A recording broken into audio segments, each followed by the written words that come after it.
To the Copa America, we go next. The men's national team, they still have one more match to play in this tournament. It will take place on Saturday in Charlotte, North Carolina, after last night's very dramatic semifinal as well. That took place at the very same place at Bank of America Stadium. Colombia getting by Uruguay by 1-0. Some ugly scenes after the match with players in the stands and families feeling threatened. There's a lot of things that aren't going particularly swimmingly at Copa America right now, but there are just the two matches left. And of course, the organizers want to put on as much of a good show as Canada will want to do in the third place match. And they're always interesting, these consolation games, because the coaches, they're playing for something. Don't get me wrong. Third place versus fourth place in the Copa America is huge. Get on the podium, continue to make that statement. But Jordan, Jesse Marsch did tell the media that he was expecting to make some lineup changes as well to thrust some of these, not necessarily fringe players, but not your day in, day out starters in the team right now for that match. What sort of changes would you like to see, or would you expect to see, as Canada really has their final big game before the World Cup? I'll tell you the changes, but first, we always want to get closer to each other. A story that a coach told me when I was young was that you're okay going forward, so maybe you should think about playing like right back or in the back. And that was the greatest transition that someone's ever given me, because I realized later on, I'm like, you have to be a Jonathan David to really go far and play in the top. I'd rather be the one doing the kicking than getting kicked, and that's why you go further back into the pitch. In saying that, now I always look at defenders. The furthest I probably go and dissect truthfully is like a defensive midfielder. But looking at the back line for Canada, I think has improved. You've had some gems pop out of nowhere like a Bombito. But I think the left side and center back, you're either playing Cornelius or playing Kamal Miller. We have a Morris Bombito now who I'd start any day of the week. But who's that replacement? Who's that someone that's challenging? Who's someone that you want to see grow into that role in 2026? Who's that person now that you want to see get minutes and really test? For me, that's Luke DeFigueroa. I think the young man, he's 18 or 19. He has a stature. He's in an environment where he's playing competitive football. We need to see him for Canada. We need to see him get tested. And you have that man right there, Vittoria, that was next to him, that was much older, but had the time to go and make those mistakes. This is the time to do that. I think it's also important that Jesse Marsch partners him with someone who has already had success, right? So that's Luke DeFigueroa playing with Cornelius if he's healthy, or even a Kamal Miller, someone that's a bit older who can lead him going into this match. But that defensive line, we know the players that we know, but these are all guys that at some point were a gamble. I think now's the time to take that for Luke DeFigueroa and give him that opportunity and see what he's made of and really nurture that. Because when you train and you go over film, you can only go so much. Once you wear that red, white, or black, you go and play for your national team and you feel that environment like you would against Uruguay, that's the only way to test yourself. And that could be his building point. So you need to see him on the pitch this week. Oliver Platt. Yeah, I thought DeFigueroa was going to come on against Argentina. He got called back to the bench in the second half, and then they seemed to change their mind. So I'd love to see him get an opportunity as well. I'm going to go, seeing as I was a prolific goal scorer, unlike Jordan in my youth. I'm going to go with the attacking players naturally. Tani Oluwaseyi, I think he deserves a start based on his performances off the bench during this tournament so far. And I think he's another one of those Canadian players where, even though he's not 18, 19, the youngest necessarily, he's had that non-traditional path to get to this point, right? Coming through the college system, playing in the USL last year. Sometimes for Canadians, it just takes a bit longer because of what those pathways are. But then when you see someone come in and make a real impact quite quickly on professional football, I think you need to give those guys a window and try and accelerate that development and give them every opportunity to rise, as we have seen with players like Tajon Buchanan and Alistair Johnston in recent years. So I'd love to see him get an opportunity from the beginning. And I do think that Jonathan David and Kyle Larin have put a lot of running into this tournament, starting to look maybe a little bit leggy in that semi-final. So some freshness up front could help Canada. I love simply Ollie with him, with Tani, is like a lot of players or a lot of people, a lot of fans will be like, oh, starting from the beginning because Kyle Larin hasn't been scoring, right? But for me, I'm always thinking about Larin's hold-up play and how he's just defensively sound and how he knows people around him. But I'm wrong, because maybe I was saying the same thing with Jacob Schafferberg. He's a guy that should come on when the game's open, right? And the same energy, if not more, he's brought to the beginning. So I'd be very curious to see if Tanny started, if he's just vertical and making runs, and if his hold-up play is even better than we thought. Because you don't really see it when he comes on, right? It's such a different type of game. Yeah. But having him from the beginning, I'd be so curious to see all his attributes at the forefront.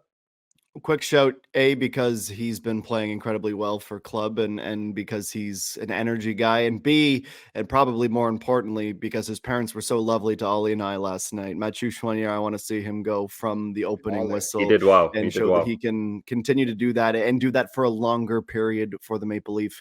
That will be on his chest. Ollie, lastly, on Copa America, or at least from a Canadian perspective, is the question about what is there left to prove for this group. Is it the fact that they can go into a game with significantly less meaning against still a top footballing nation, certainly in the Americas, and get a result? Or is there anything a little bit more for Jesse Marsh's men for you?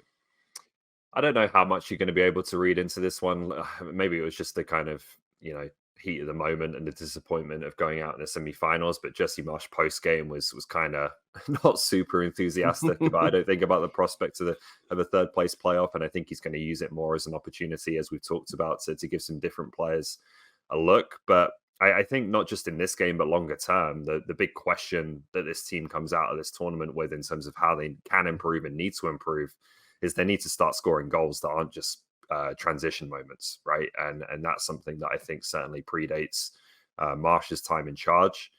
But we've seen again that this team can be really dangerous when they're quick and when they're vertical, when they use their pace and really unleash those types of players.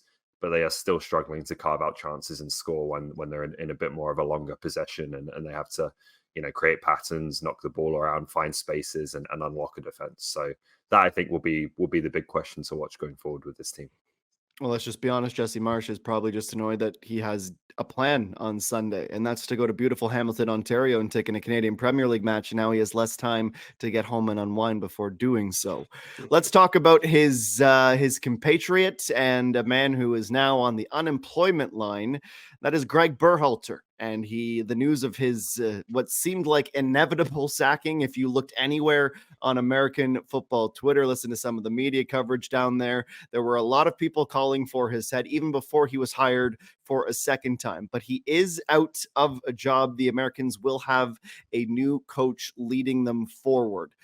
Now, there's so many different angles to this story. There are so many different undercurrents, Jordan Wilson, that surrounded Greg Berhalter. It's almost seemed like a poisoned chalice from the beginning, and then they get grouped in the tournament that they are hosting. Do you think this is harsh on Greg Berhalter, or do you think it's a fitting change for the U.S. Soccer Federation? I think it's fitting based on how football is today in 2024. This sounds like such a diplomatic answer, but that's just what it is. I think these are the facts. This is your second go at coaching the national team. At Copa America, the team on paper, the pundits and the fans who watch this game feel like this team should go far.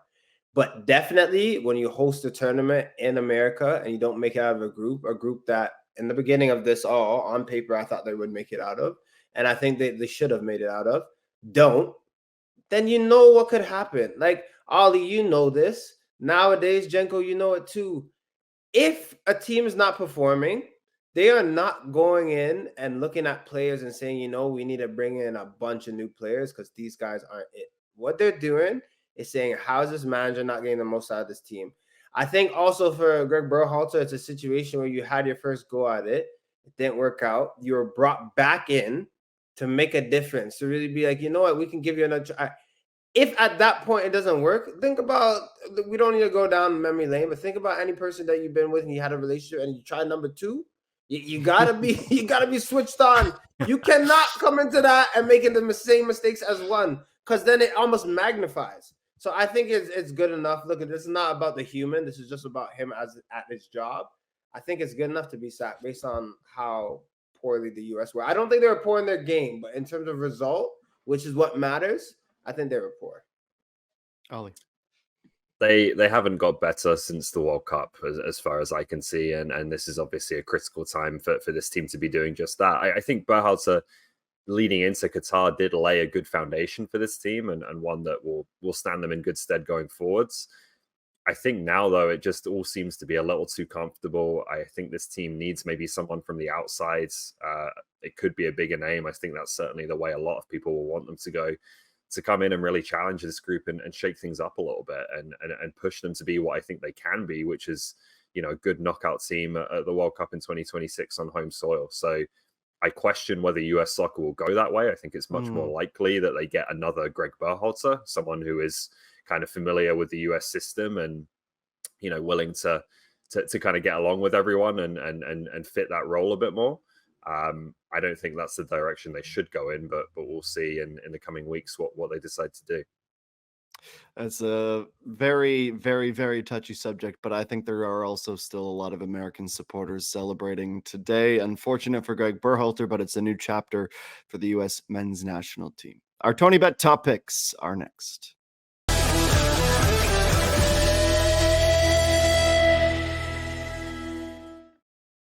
Top picks presented by Tony Bet is back. Let's see if Oliver Platt and Jordan Wilson have better luck than Drake, who I think is out 300,000 on whatever cryptocurrency app he's using. We use Tony missing it. In his money. No chance. Copa America final, where we will begin. Argentina plus 127. The Dogs, Jordan Wilson. Colombia plus 260.